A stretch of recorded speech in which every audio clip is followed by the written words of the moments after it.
just smile. I mean, if you talk to people about Eric Morecambe, and I'm not actually talking about people who knew him, but knew him as a performer. If you say Eric Morecambe, they smile.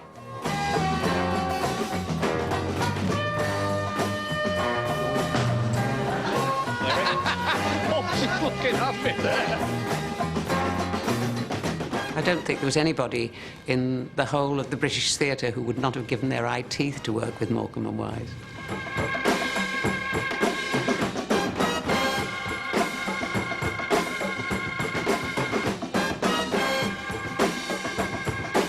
Eric Morecambe loved fame. Eric Morecambe lived off it.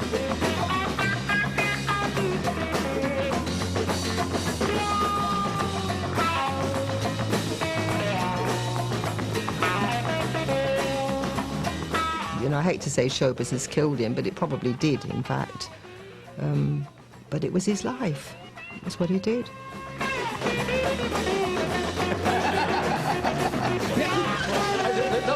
Kiss the wife. No, I want to get too excited.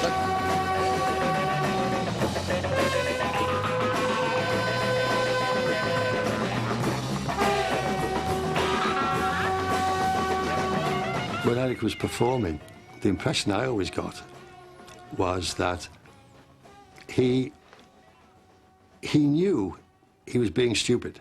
He knew it. It's like saying, look at me now, watch what I'm going to do now.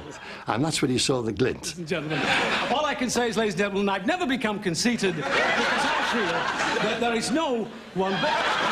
And I'd like to present to you now my love. Really, I didn't expect it to be...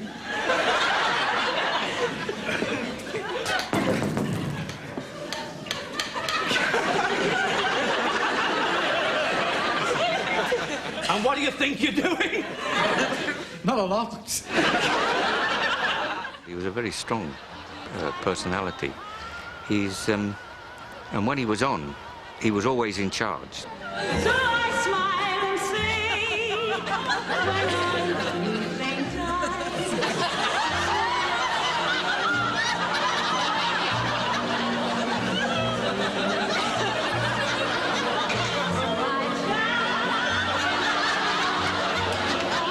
And Eric made it look very easy, and he made it look very spontaneous. But it's all those years, it's all those really tough slugging around, all those kind of #2 theatres and being rejected and bad crits and all those things, all that experience comes to the fore. So when things, you know, begin to work for you, you have the ability to take charge of that.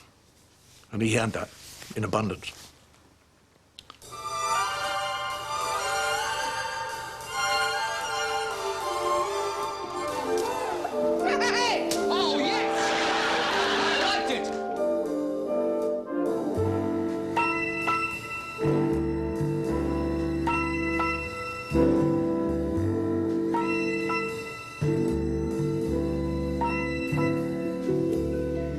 Gonna take a sentimental journey.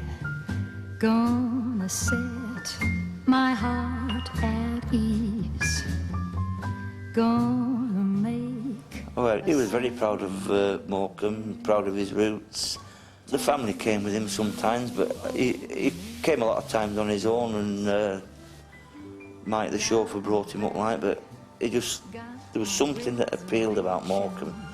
I don't know what it is, you know, some aurora or anything, what you call it, just attracted him back to Morecambe. Like a child in wild anticipation, I long to hear that all aboard. 7, that's the time we leave at 7. I'll be waiting up for heaven. As they say, behind every great man there's a woman, like, isn't there? Well, Auntie Sadie was the one behind Eric. Uncle George, Eric's father, was laid back, but Auntie Sadie always did the pushing. And even from an early age, she wanted Eric to be in show business. Why did I decide to roam? gonna take this. There again, Eric did have a love-hate relationship with it, because he used to rather say that his mum pushed him into it. But Sadie used to say, but he loved it, he loved it. You couldn't stop him from entertaining, so I was only helping him with what was there. Eric, do you think you could teach Morecambe to speak properly? What are you talking about? I speak English good. He came on with What everybody else does. his partner, and my wife and I went to see him at the Winter Gardens. And he was, to put it mildly, he was absolute rubbish. He was rubbish. There was no two ways about it. I didn't go backstage because I don't think he liked to see me crying.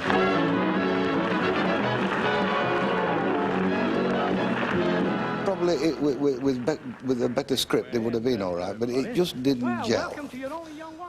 Not as though I know a great deal about showbiz, I don't, but it just didn't get together. Don't think me rude, but I should think this is the first time you've had anyone in the show who can really act. They were a very good, solid comic act, and they did the second spot and then a main spot in the second half. I'm always the same. So if you'll apologise, we'll forget it. Well, I'd gone up to Scotland, to Edinburgh, and it was a nothing sort of showbiz job, but it was, you know, paid me some money at the end of the week, so that was quite important at that time. And I put my music down for band call, as one did on a Monday morning, and Eric and Ernie were there. And, but I wasn't particularly taken with Eric at all, but he was taken with me, which is quite complimentary. And by the end of the week, he'd said, that's the girl I'm going to marry. And I used to say, oh, no, he's not, which is quite funny when I look back. But, yes, we were married, actually, within the year. So it shows that when Eric's determined, he gets his own way. The writing was on the wall because, obviously, television was starting to become the thing of the future, and variety was becoming less and less popular, and more theatres were closing. I used to work with them on their radio show in Manchester, and again, they were very, very funny on the radio. So it was a question of moving that over to television, but it wasn't quite as easy as that. Eric used to carry around in his wallet one of the original reviews for their Running Wild series, which bombed on the BBC. And the review said, is that a television I see in the corner? No, it's the box they buried Morecambe and Wise in last night. And he used to carry that, I think, as a reminder to himself not to lay down on the job, and how far they'd come and how far they had to fall. They had a bit of a rough time for a few years because that sort of broke them, really. To my mind, it really stopped their sort of onward trounce to stardom. It was as if suddenly something had thrown a spanner in the wheel, you know what I mean? But they didn't take them long. They were soon up and going, and, well, the rest is very much history, isn't it?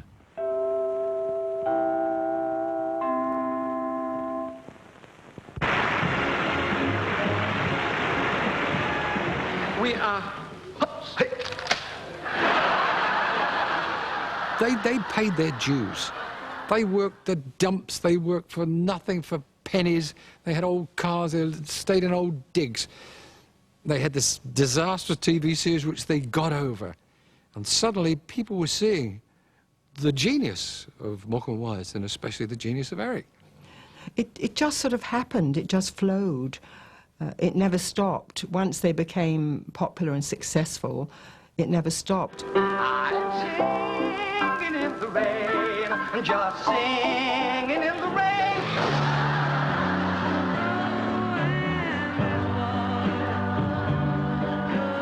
They were the biggest attraction on television.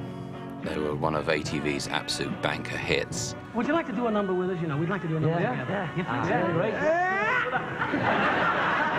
It's the Gay Sisters! They've gone!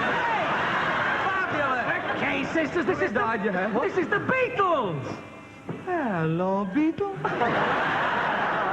What do you like being famous? Well, it's not like in your day, you know. No,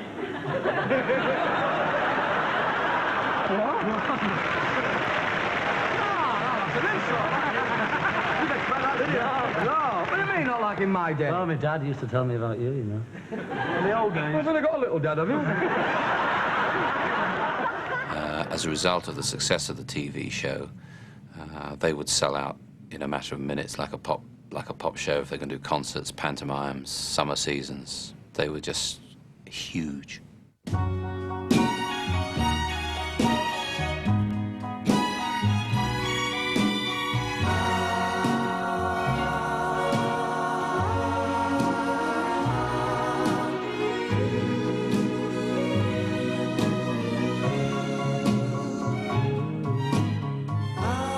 I tell you what I felt it was.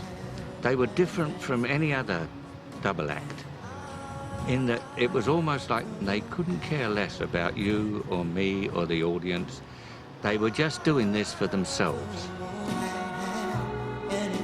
One of the most talented artists in show business today. This man can do everything. Anything. Anything. Television is just a face, and Eric's face was made for TV. That innocence, you could get away with the most rude innuendos with Eric because nobody believed it with that face. Lisa, you're showing your knees, Lisa. Hello, and for the first question, we will ask you to identify a famous building. Oh, yeah. Well, yeah, I mean, he loved innuendo. I mean, he loved all those innuendos, and he loved all the things about, you know, the double entendre, about breasts or legs or boobs or, you know, I had it twice last night. Oh, good, you know, I hope I get it. You know, all those kind of little things. And there was, again, the cheekiness. It wasn't downgrading anybody. I mean, in this kind of age of supposed politically correctness, you know, people would be worried about somebody talking about or implying that a woman had a beautiful pair of breasts. Well, now, what's it? Take your time. Miss. I don't know how I've got myself into talking about breasts, but I mean, there was this kind of wonderful ability to convey the message very much on a clear line without saying the words. A total set of, another vocabulary altogether. But the implication was, and the audience just went with the implication rather than with the words. And for my final question, Mr. Morecambe, tell me, do you ever suffer from improper thoughts? No. No, I rather enjoy them. He took very seriously the fact that they actually were loved by the public. They weren't just liked, they were actually loved by the public, and he took that very seriously. This is BBC Television. Here we go. Right, okay, love. Run TK 43.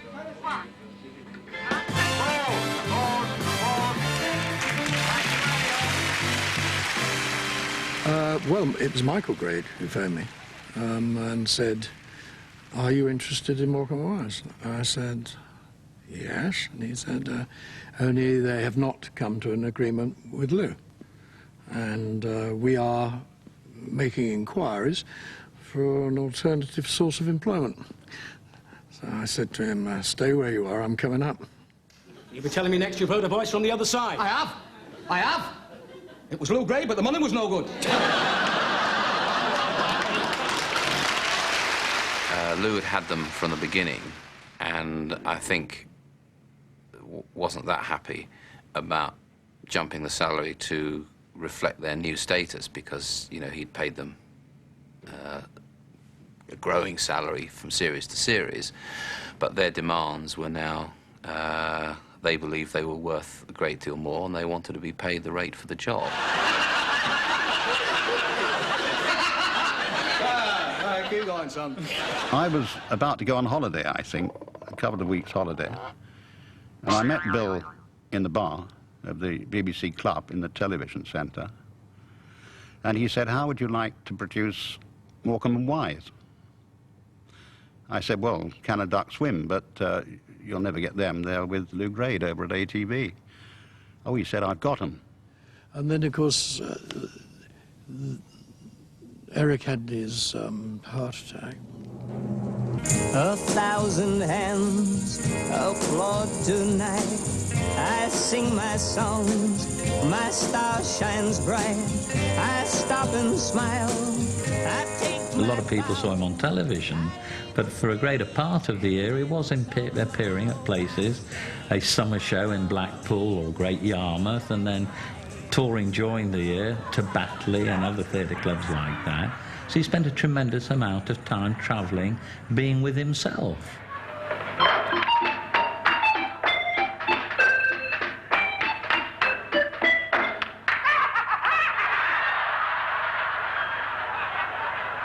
Well, what happened, that was a night, in fact, that we were going to go out for dinner after the show. And about half an hour before him going on stage, he came and he was looking a bit green. He said, Bobby, I don't feel that good. I've got this pain in my arm. My fingers are tingling. I mean, I realise now, but at the time, you know, one doesn't think. So he said, do you mind if we don't have dinner tonight? We'll do it perhaps tomorrow night. I just want to get back to the hotel straight after the show. I said, not at all. I said, but don't go home if you're not feeling well across narrow country lanes. Go through the centre of Leeds. He said, I think I will. And in fact, you know, this is one of the things when he got into Leeds, virtually just into the city, is in fact when he had this terrible heart attack. This was the man himself, because he turned this into a routine later on. And he'd had the heart attack in the car and he couldn't drive, and he managed to get the window down. And he kind of sat there waiting for some passerby to come along, hoping that somebody would come along before he died.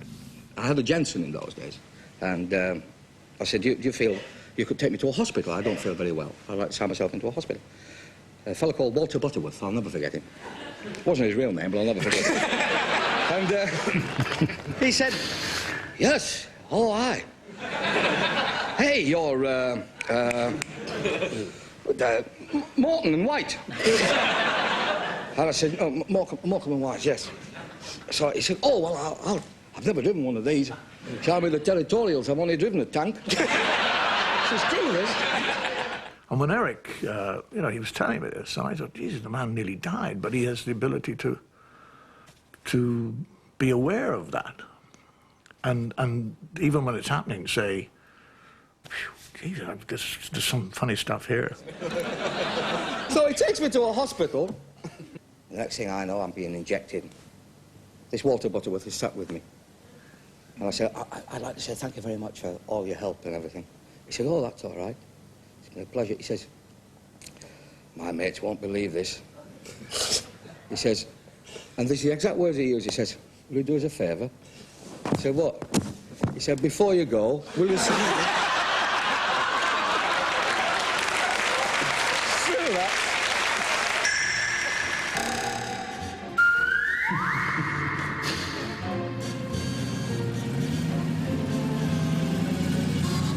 There may be trouble ahead, but while there's moonlight and music and love and romance, let's face the music and dance. When we arrived and I walked into this sort of small ward, and there was Eric in this sort of thing with contraptions and all the rest of it, and he saw me and he said something like, it's all right, love, don't worry, I'm not going to die.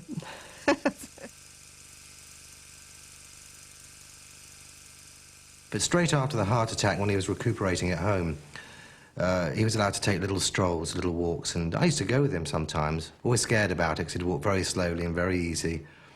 And he became very conscious about everything around him, like he knew he had a second chance.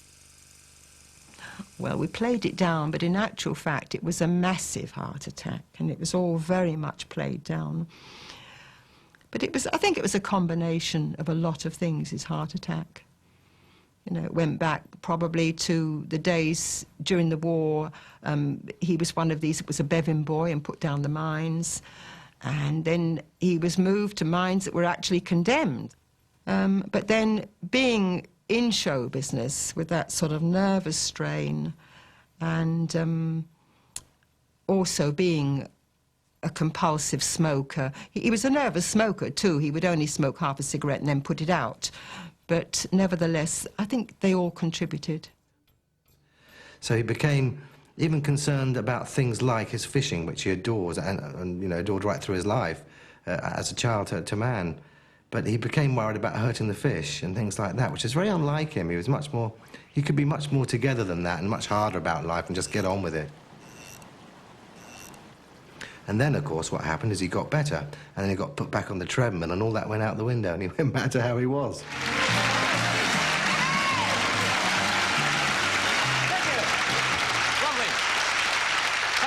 Thank you very much. Keep going, you fool.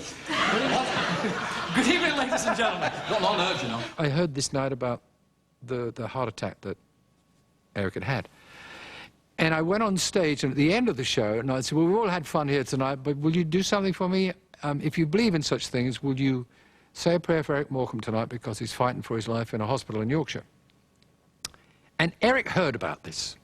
One of the reporters went to see him when he was making his recovery and said, Eric, did you know that Des O'Connor went on stage at the Festival Hall at Paynton and told the entire audience to pray for you? And Eric said, well, those 6 or 7 people probably made all the difference. But that was Eric. You were never going to have the last word.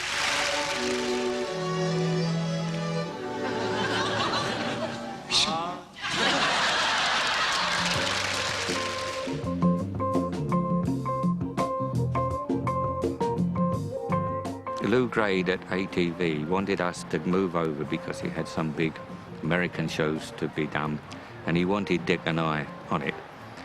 And we went to see him and said, we can't do it because we've got to do Morecambe and Wise.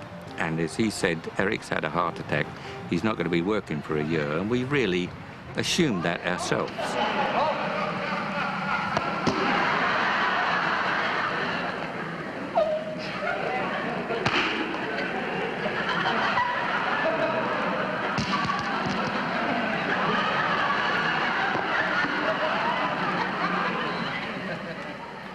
When Eric heard that Sid and Dick weren't doing any more shows for them and they'd gone to work for somebody else, he was deeply hurt, because Eric instantly had this feeling that nobody thought he would ever work again, that he was written off, that his career was finished, and he really did believe that people believed his career was over.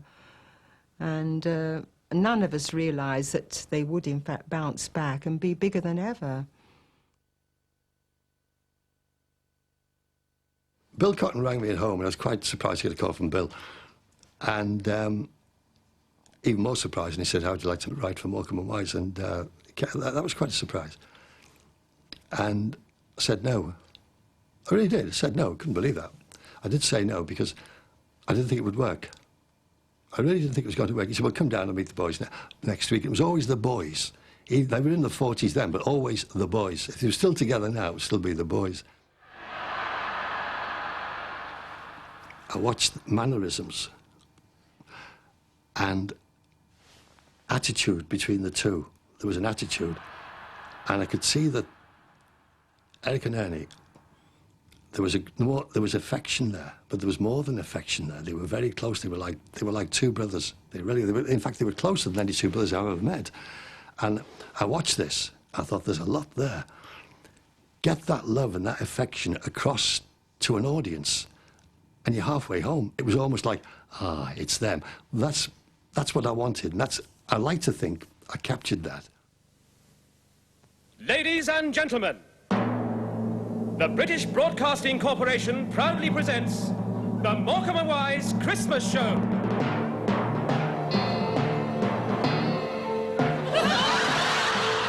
Diamonds are forever. They are all I need to please me. They can steal, they can tease me. They won't leave in the night. I've no fear that they might desert me. Diamonds are forever. Hold one up and then caress it. Touch it, stroke it and undress it. I can see every part, nothing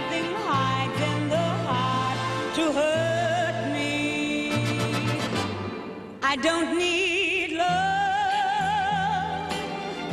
For what good will love do me? Diamonds never lie to me. For when love's gone, they luster on. Diamonds are forever, sparkling round my finger. Unlike when the diamonds linger, men are mere mortals who are not worth going to your grave for. It's funny with the Christmas show, because even during a summer holiday, Eric would be thinking of ideas for the Christmas show and suddenly think of, I know who we could have as a guest. You'd get this, you know. And particularly when it came to numbers, routines, numbers, and you'd suddenly think, we could do a great routine to such and such a musical, you know. There may be trouble ahead, but while there's moonlight and music and love and romance. Let's face the music and dance! I always remember him in Portugal performing on the patio to me the sketch with Tom Jones and the yeah yeah yeah with the girls at the back, and he'd play the song and he'd be telling me what Tom Jones would be doing, what he and Ernie would be doing. I know I've waited, though I've been blue. Wait each night for someone exactly like you. Why should we spend money on a show or two? No one plays those love scenes exactly like you. Exactly like you, you make me feel so bad. I wanna hand the world to you. You seem to. And he always said that I had the common touch. If I laughed, then everyone would laugh. You know what he always said. It, I think, might have been a compliment. I'm not sure, but I think he was right. She met me for someone exactly like you. Exactly like you. The Christmas show was a killer. Your sister? My sister, yeah. What's her name? Doris. Doris. Doris. Doris. Not Doris, the one with the big withers. Yes. People were judging the quality of their Christmas on the Morecambe and Wise show. If they didn't like the Morecambe and Wise show at Christmas, they had a bad Christmas. And this is an awful thing to have hanging over you. You know, this added to the pressure, it didn't help. But then it was, again, gratifying to see 28.5 million people, but the pressure was enormous. When the show came on, everyone used to sit there and we'd all watch. And it was just like a big happy family. I always remember Dad, he used to laugh so much at himself on TV. I always used to wonder, why are you laughing? Because you know what's going to happen next. But he used to sit there and just laugh his head off. I never felt under pressure that I had to laugh. Afterwards, he would obviously, you know, he would want reassuring that you thought it was as good as last year and that it was really good and all that kind of thing, which was easy to do because I genuinely felt that they were. And then it would sort of be a wind down. Morning, stand up. Morning, stand up. Morning, stand up. Stand up. Morning, stand up. Morning, stand up. Get your morning, stand up. Well, I was waiting for a phone call. I suppose it was I was about 18, 17, something like that. And I'd heard the phone ring and I'd gone upstairs and I heard the phone answered. And a couple of minutes later, Dad was at the bottom of the stairs. Gail, that was the phone. So I said, all right, I'm coming. No, they've gone. Who was it? I'm not sure. It was a fella. So I said, well, what's he gone for? Well, I answered the phone and he said, "Can I speak to Gail, please?" And I said, "I'm sorry, there's no phone here." And he said, "Oh, I'm terribly sorry," and hung up. And I wasn't happy. But I mean, he always did things like that in such a likeable way that you just end up going, "Oh, Dad." And that would be as far as you get, really. What was hard for me as a younger person to cope with was sharing him with friends and having to share him with the public at large. It grated with me, and I know it grated my sister a lot. I think also because he could drift into just being Eric Morecambe, the performer, when people came round, and then be just my dad and friendly and easygoing and quiet and almost not want to be disturbed. So you did tend to feel like, well, let's go into another room. He won't see us sneak into this room.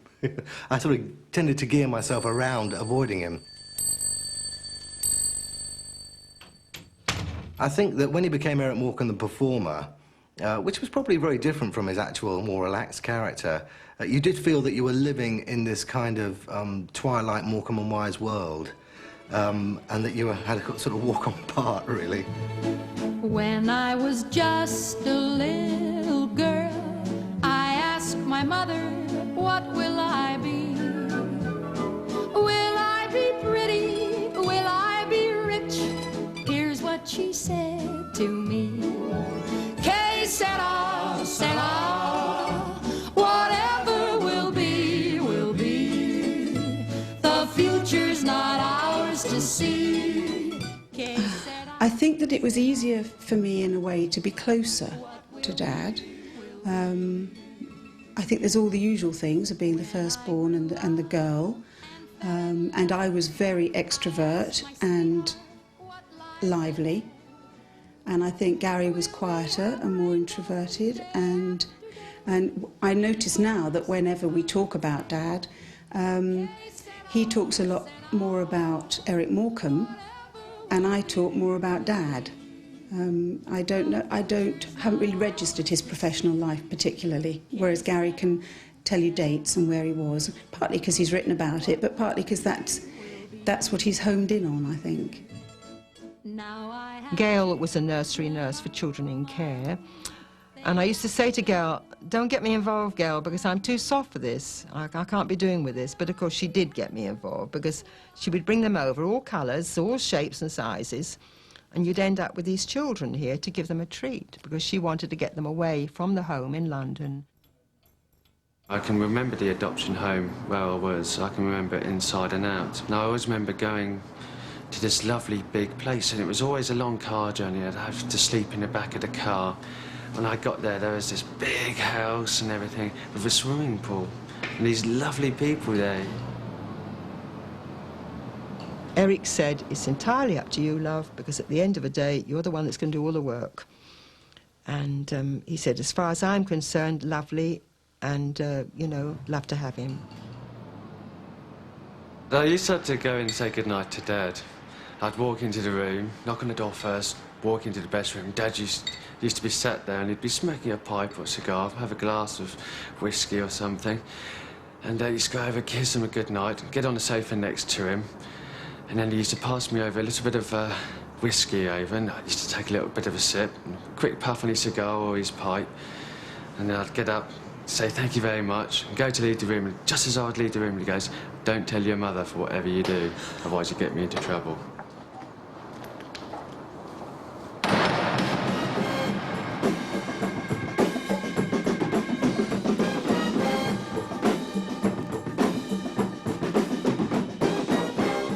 I think a feeling of desperation crept in to finding new ideas and new material.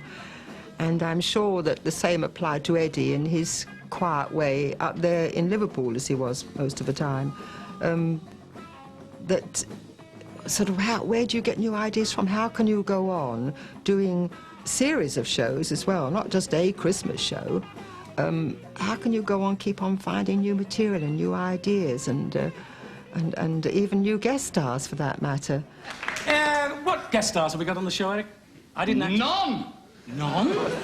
None! You mean nobody? No guest stars at all? Nobody will work with us anymore, and they've all tumbled. Well, there must be somebody needs the money. Well, there's only one. Who's there's that? one fella who'll work with us. Who?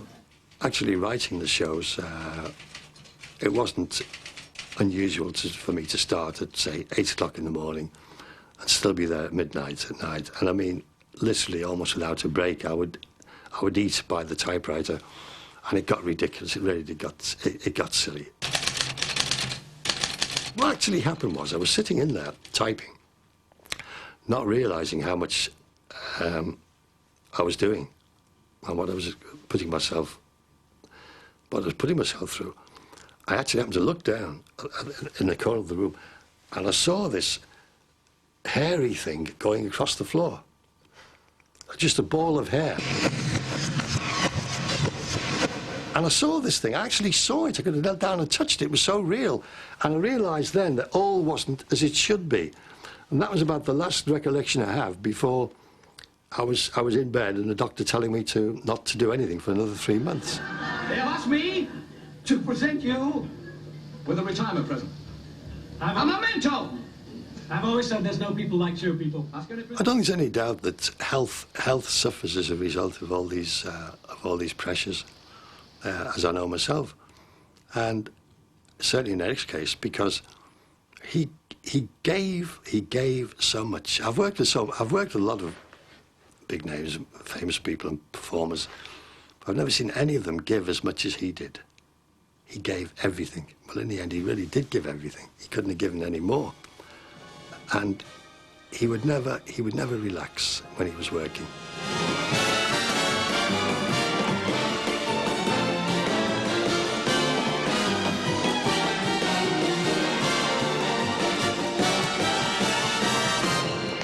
Get off! Coming home from a TV show, you know, or BBC or ITV, whichever one we're actually doing at the time, and Eric would be most insistent on getting some sort of reaction from how the show went, asking Joan and me and Gary, Gail if she was in the car.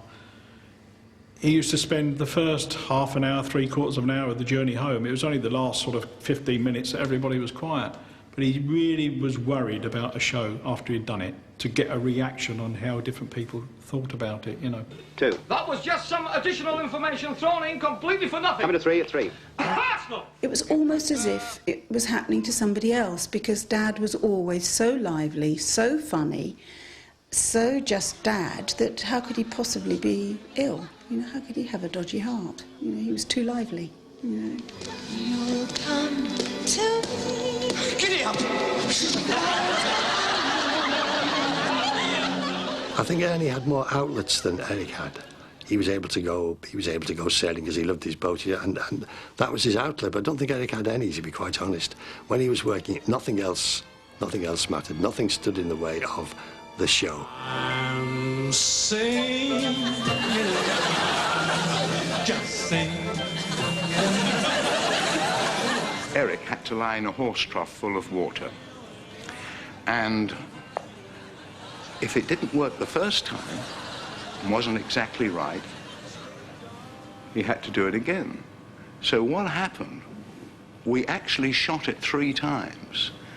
Every time was perfect. You know, the water came over him, out of the window, standing on the right marks for it to come down on top of him, with Ernie dancing away and doing all his big Gene Kelly thing, you see. But when it got to the last bit, either the water splashed too high in the air, and we didn't want it to splash because we wanted to just pull the camera back and just discover him going in sedately, lying down like that. I went through. Have you seen what you've done for me? I went through. You! I went through her. That's not nice. I went through, folk. Just and dancing in the rain.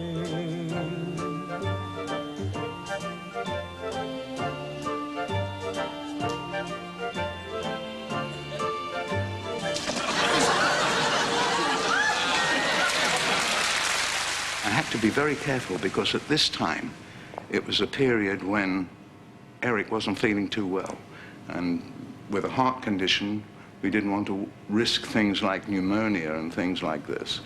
So we got him dried straight away. The time wasn't taken with them rehearsing it. They went through perfectly every time like real pros. The time was taken just changing him drying him down so that he didn't catch a cold.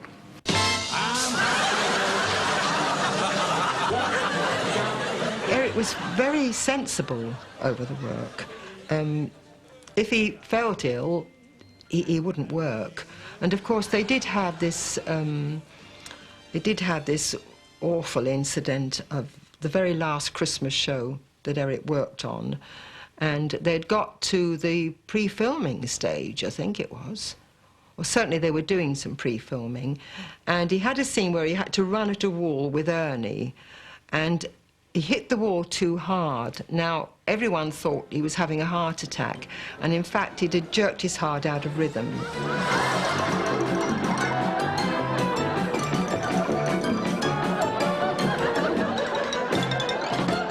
Then there was this big thing about, it completely undermined his confidence. Should he finish the Christmas show? So now you're torn in all directions. If you don't finish the Christmas show, you've let down so many people, you've cost everyone a lot of money, and haven't delivered the goods. And yet there was this fear of, if I go back, will I see that show through? Will I manage it? So he was I think that was probably the most difficult decision that he ever made, was on that particular show. And of course he did ultimately go back and he did finish the show. But he wasn't keen about it. These are glasses. You see, because it could get hurt. They could break. They could Yes. break. No, he's got a point there. I have got a point there. Yeah. Well, he should take them off, He shouldn't could do that. Of course. Yeah.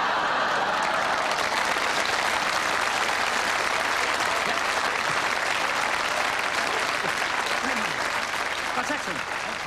Very good.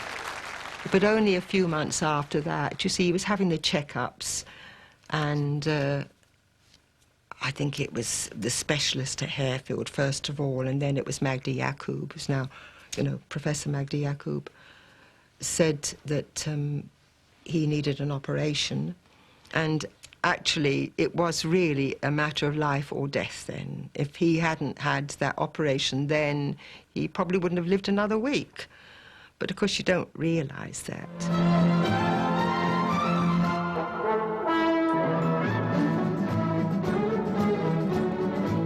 Good afternoon and a very warm welcome to Word of Sport. And on this very special Christmas Eve edition, can I start by thanking you all so very much for the Christmas cards you kindly sent to us. It's good to know that we have so many friends out there. It's also good to know that we can spend a bit of that Christmas with you. Today, although our programme is short... Oh, excuse me. I'm sorry I'm late. You've arrived? Yes, I was on the last plane. Eric was really quite ill, and he decided he wanted to get away and just quietly come somewhere that he could hide. And of course we accepted the responsibility in a sense. It was a bit of a responsibility, but we were delighted to have him with us anyway and help in any way we could. And he just didn't want to go to bed. He didn't want to be on his own. I mean, there were times when we would maybe drink until, I don't mean drink vast quantities of alcohol, but we'd be talking and chatting until maybe 3 or 4 o'clock in the morning. And he didn't want to go to bed. I mean, on the Friday night, I was getting ready for the program on the Saturday, and I had to be at the studios at 8 o'clock. And I looked at the clock, and it was still 3 o'clock on Saturday morning when I was still talking to him. And I said to him, Eric, I said, I've got to go. I've got a 4.5 hour program to do tomorrow. And I said, I've got to get to bed. And he said, oh, it's me and the Valium and those. I said, I'm afraid it is. And but he was so worried and so concerned about it. And naturally, because the heart bypass operation then, although Mr. Yacoub did it, was in its infancy, the whole technique, I think, you know, and he was worried, very worried.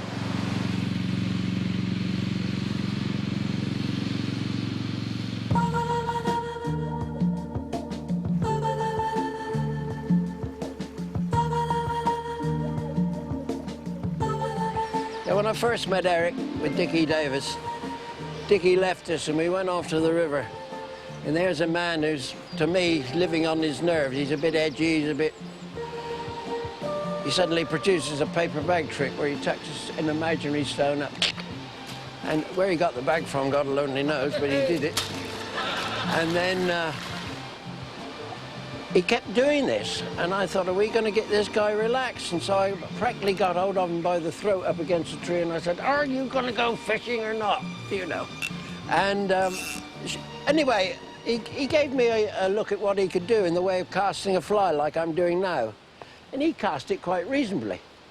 And I thought, well, maybe we'll get this guy to relax in a minute and catch a fish. And sure enough, as luck would have it, and luck, you know, it's a funny thing with the learners very often. Fish are very kind to them. And suddenly you find some sort of one-eyed fish will come and take a fly, you know, and nobody else would catch it. And so that did him a pair of good. And suddenly we got a man who started to relax a bit, to sort of let himself down.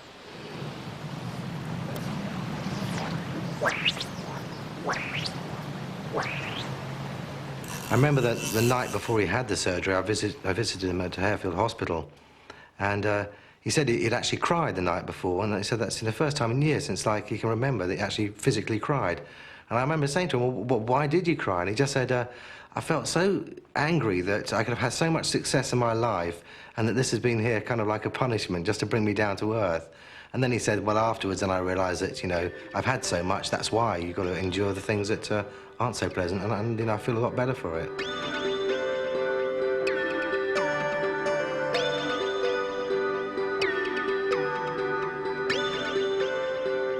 The way he did things, he really thought about every little detail, and to do that, I'm sure he just called in on all his reserves, and that could have an effect on the heart.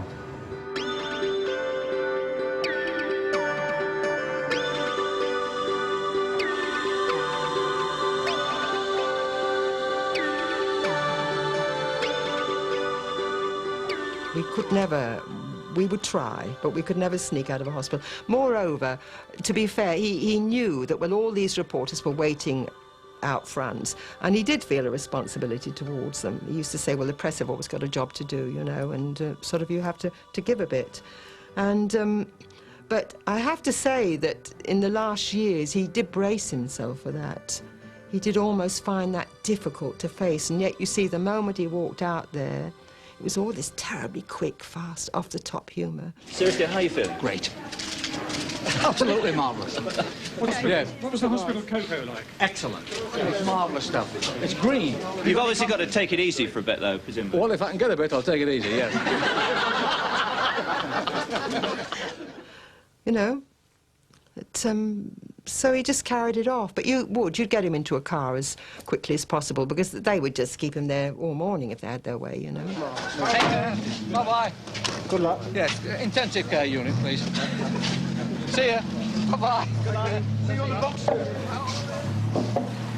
I said to him on one occasion when he'd had his operation, and clearly he was better, but he still was not right.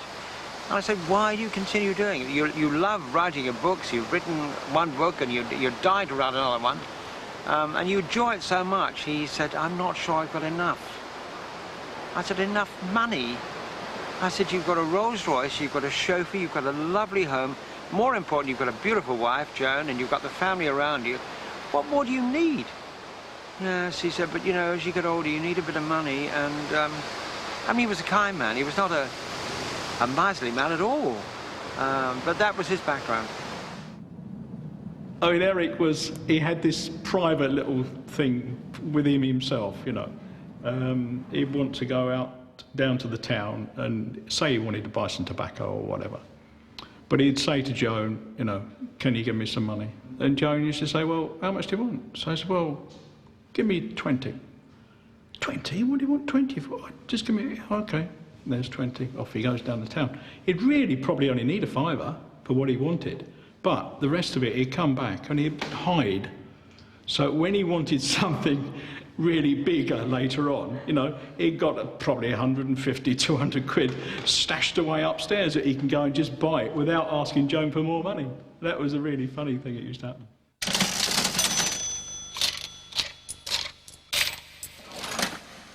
He did keep saying, he did it when he'd had a triple bypass when I was down at Thames working down there with them. He'd say, oh, well, I'm perfectly all right now, you know, I'm... in a way, of course, he wasn't perfectly all right, really. I mean, I think when you've had a triple bypass, you shouldn't really go on and suffer the stresses of television, because I think it may be, as it proved, perhaps, you know, a bit of a chance you're taking. You're waiting for your Christmas present, aren't you? If you want, well, I've got one for you. Yeah. Special one for you. Not a stretcher, is it? Just wait there, I'll be back. 2 ambulance men will do. Oh, yeah. Well, many people try to advise him to retire, for example, and I didn't think that was good. I thought that he should not stop, but he should modify his way of doing things, but that was impossible.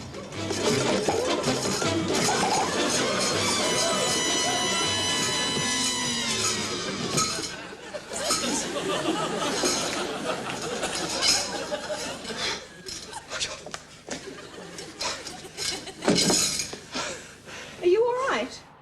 Dad always used to keep telling me that I was going to miss him when he'd gone. And that started really when I was quite small, and I would do these sort of roll my eyes and just, you know, oh, here we go again looks. And as I got older, it would be he'd have, I don't know, said something, done something, embarrassed me, and I'd have rolled my eyes, and his head would appear around the door, and he'll just say, you'll miss me when I'm gone, you'll miss me. I used to go, yeah. And it was quite strange the weekend before he died, because we went to a family friend's wedding. Yeah, hello, TV as well. It's TV on, John.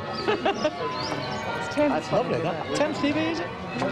We got into the car, and I don't know what made me say it, but I was just looking at, you know, his curls at the back of his hat, and there was something very lovable about him and very endearing about him. And I was just looking at these little curls, and I just said, I'll miss you when you've gone. And I had never said it before, and I am so glad I said it. And he just chuckled, yeah, and that was that. It was a mixture of having an extremely calm, very pleasant, very enjoyable time, with these anxieties, with his health and discomfort, you know, a certain amount of pain, all that. But for some reason, he decided that this was the time when he would sort out photograph albums, lots of stuff which had just been in a drawer for years, and he was religiously putting all his stuff away and loving it, loving getting all his stuff together, trying to put dates on things and names on things. And his sort of shelves in his wardrobe, they could never stay in any sort of order at all. And yet, for some obscure reason, we found that when he died, that everything was absolutely in apple pie order. He'd put everything straight. He'd done what he can with the... got halfway through anyway, putting all these things into the album. He did things which were not typical of him. All the while, in this world that we live, there should be more happiness, so much joy you can give to this brand new bright tomorrow. Bring me sunshine, bring it through the years, plenty of laughter. Stan had this theatre, and he'd hit upon this sort of idea for having someone like Eric go and just talk. So the way it was arranged, the first half was more or less a variety bill, with 2 or 3 very nice, very funny acts. And then it was followed by Eric doing what was a chat show, with Stan sitting one side of the stage and Eric sitting on the other side of the stage. But he'd had an X-ray, and we knew that his heart was enlarged. That was what we did know, his heart was enlarged. And certainly there was no way in which he'd have gone on and done a television show. But We agonised over whether he should do this thing for Stan Stennett. And again, you had this feeling, well, Stan sold all the tickets for this show, and what happens if I don't go? The whole thing is revolving around me. And you get this terrible feeling of responsibility, you know. And Eric had an idea that when Eric and Ernie retired as a double act, that's the sort of thing he would like to do, is go around to different theatres just to chat and have a nice little time, you know. So off we pedalled down to Tewkesbury. Afterwards, we arranged that the chef at the place was going to do a meal for all the company. So we were all going to have a party afterwards, and it was going to be our do. We were going to provide this dinner for everyone. It was going to be our little sort of treat. And a 4-poster bed. And Eric joked that, well, at last she's getting her honeymoon. A bit late, isn't it? Because we never did have a honeymoon. It's a bit late, isn't it? But we're having our honeymoon now. We've got this 4-poster bed. So it was all very jokey. The weather was atrocious. When he came onto that stage, when I introduced him there, the place was packed. And, of course, it fell apart when he came on stage. That was it. They all stood, and he came in, and he sat down with me. It was a most memorable evening after the introductions, and he eventually came on. He was spellbinding. And he talked about things that he hadn't spoken about in years. Some things he'd never spoken about before at all. We talked about people we'd met, and eventually got on to Diana Dawes, who was a great friend of ours, mutual friend, who'd passed away that year. And eventually the talk got on to Tommy Cooper, who had also that year left us. And Eric said, well, you know, when I gotta go, I hope I don't have to, I don't want to die in front of an audience, you know.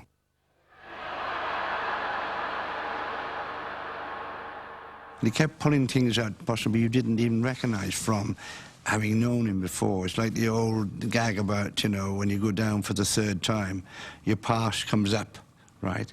And you say, I enjoyed it so much, I'm going down again. But he did talk a lot about his childhood and how he started as a comic. And it could well be that the premonition side of things was heavy and such that he felt he had to do that. And eventually, you know, we came to the end of the evening, as we thought, and up he got and took his applause. Quite long it was. And then off to Bring Me Sunshine. And we then, to pay tribute more or less to him, played the entertainer. And we started to play Alan Randall and the quintet, Colin Campbell and myself, started to play the entertainer. We're about, I don't know, 16 bars through, and on he came again. And then it all went up a gear, and he started joining in with the band who had come on for the final session at that stage. And I remember thinking to myself, and in fact I think I mentioned to my wife, I hope he doesn't do too much, because he could get carried away. And unfortunately he did. He seemed to join in with playing the glockenspiel and playing on the drums, and he was just his old self, and it was so lovely to see it, but all the time I was worrying about it. And I knew that he had to get off that stage. I could sense it, nobody else could, and I knew that he had to get off that stage.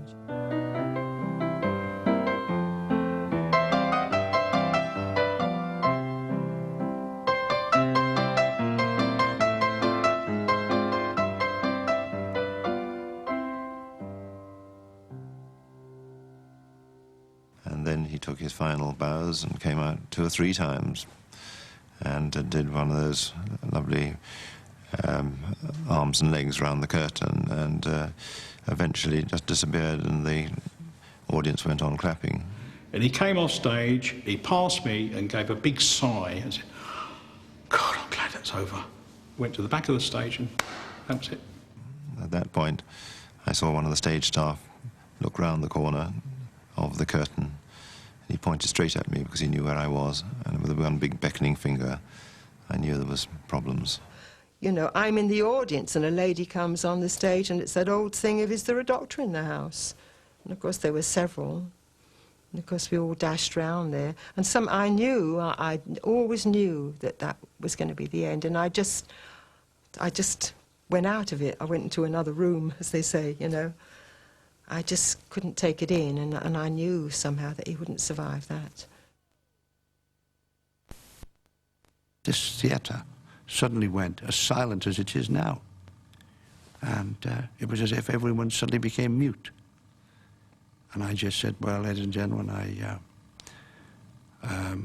you know, the doctor's with him, and we're going to get him off to a hospital. And people just got up and walked zombie-like out of the theatre. It was the strangest feeling one could ever imagine. Everybody just went, very slowly, but they all went, as if they knew something, you know, dreadful was about to happen. The ambulance was there, and they had the electric thing that they put on the heart, and they got the heart going again. And we got into this ambulance, and on the rush to get to the hospital, they had to use this electric device to keep him going. And we got there, and they were waiting for him. He was rushed into the intensive care. And for a moment I thought, he's going to make it. He's beaten it again. He's going to make it, you know. You really thought that. But he never actually really came round. He never sort of came fully conscious. But you feel that when you're sitting there with him, you feel that you should be quiet, that you should, when I let him rest. But then the nurse said to me, she said, talk to him. She said, you know, try and get him out of it. And so I'm saying, Eric, you see, and you feel that you're doing something wrong in sort of half shouting at him. And I said, squeeze my hand if you can hear me. Now, everyone said that Eric never heard anything, but he squeezed my hand as tight as anything. And yet he appeared to be unconscious there, lying, not with it at all, and yet he's... And I almost wish that he hadn't, you know, I almost wish that I didn't know that it was sort of the end and it was peaceful. I almost wish that he hadn't gripped my hand so hard, because then you knew that he was fighting to come out of it. Ever since I first heard you on the air, I've been itching to meet you. Oh, that's funny you should say that. You know, ever since I first heard you on the air, I've been itching to meet you. There will now be a short interval while these two scratch each other. Oh, never mind him, Derek. I sat there and ate a meal, and you go through the motions, don't you? They bring you a meal, and you actually sit, and I hadn't eaten all day, of course, but you actually sit there and eat it. You'd think that's the last thing in the world you'd be able to do is to eat anything. And I'm sitting there a little bit away from Eric, and then sort of going over now and again. And then suddenly the monitor, all the alarms came up on the monitor, and I was sort of grabbed and whisked out into a little ante-room.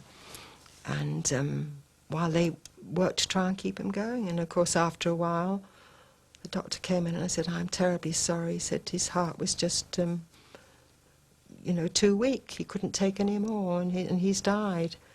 And that was it.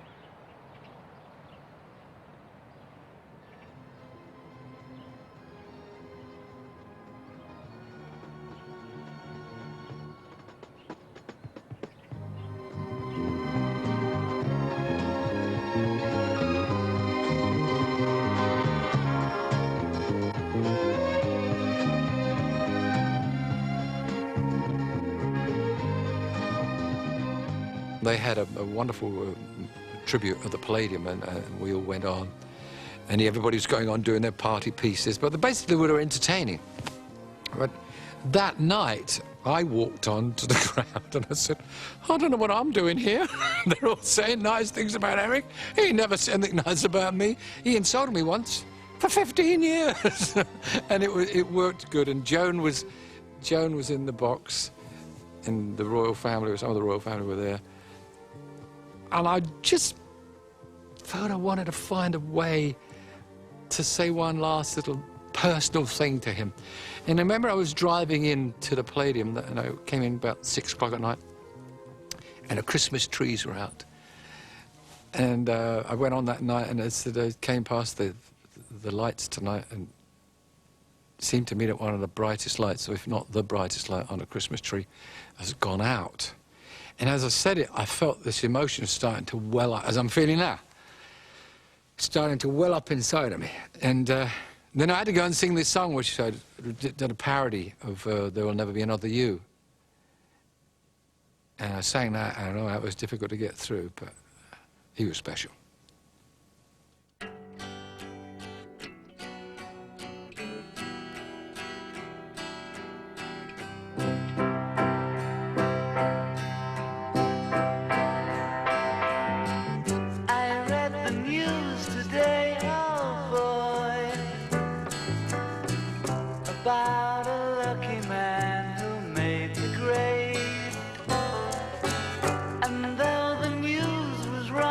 sad.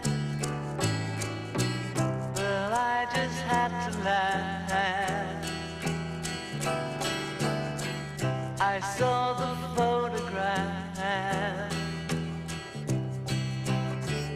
He blew his mind out in a car.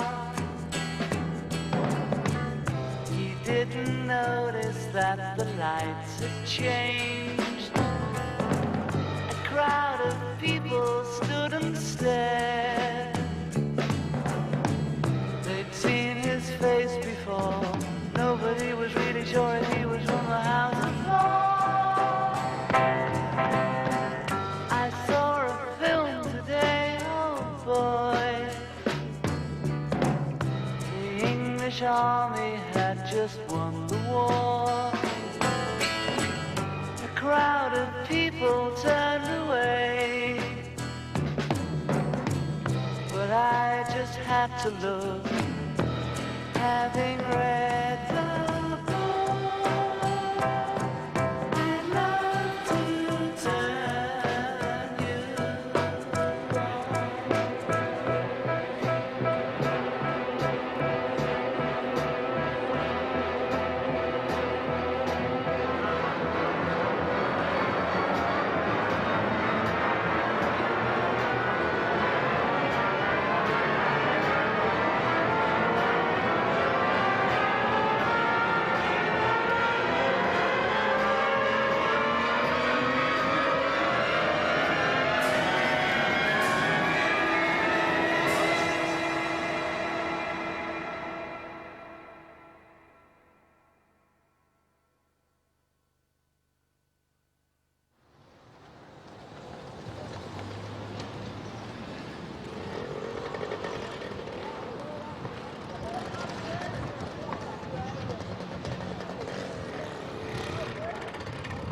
a little bit of Michael died also, you know. It's hard to explain, but just certain things that Michael used to do that you don't seem to see him do it now. He doesn't seem quite, I don't know, contented with his life like he was in the days that he was chauffeuring for Eric.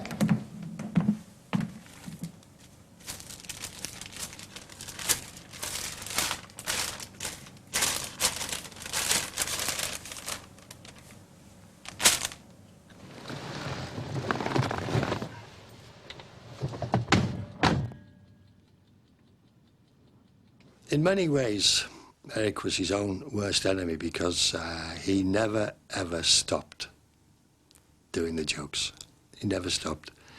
He always had to give a performance.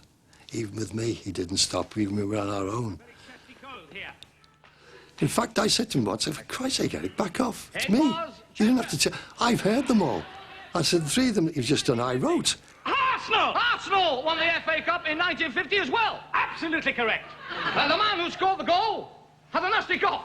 Congratulations, Mr. Memory. Thank you. Now, could you please tell me who was the English Prime Minister in England? Oh, that's clever.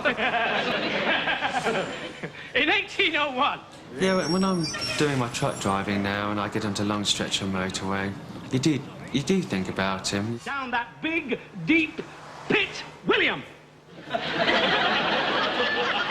And you think about all the funny times and the things that make you smile. Like I can sit there now in a truck and just burst out laughing after a memory of Dad. No! Think again. William Deep. No! William Pitt. So yeah, we do think, well, I think of him a lot. I'm sure everyone else does. There was an awful lot of Eric in the character, in his persona on the screen. That wasn't all there was to him. He was quite a serious man. You could have a serious conversation with him about stuff. But essentially, that was a big part. That's part of who he was. You can't divorce that. He couldn't act that. He couldn't act Eric on stage. That was part of him. The naughty schoolboy, the ad-libber, the man desperate to make people laugh, and so on. That was part of him.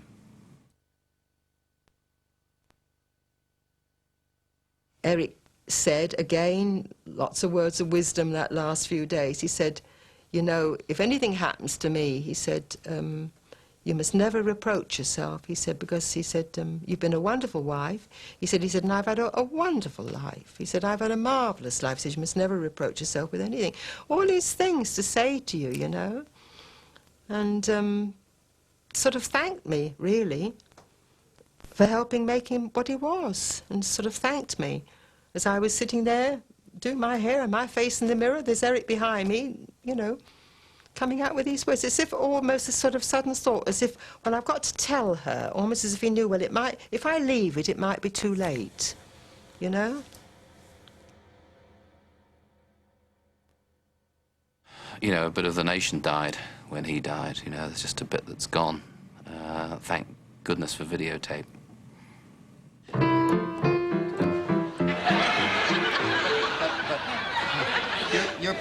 You're playing all the wrong notes.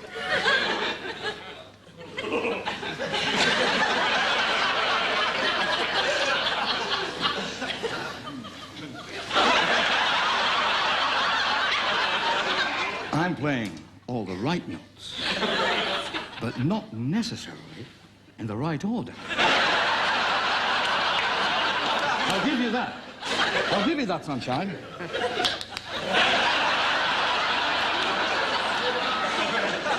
Bring me sunshine in your smile. Bring me laughter all the while.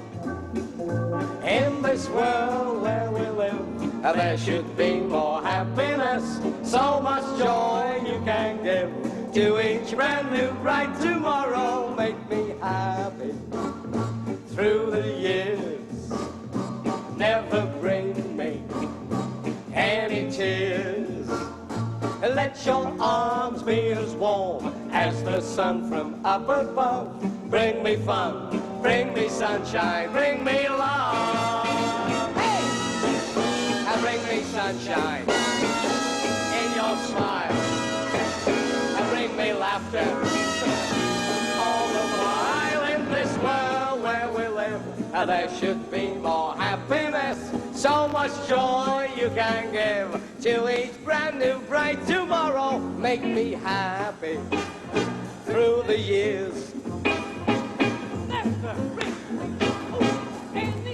He snapped. He's gone now. His wife doesn't like him doing that, you know.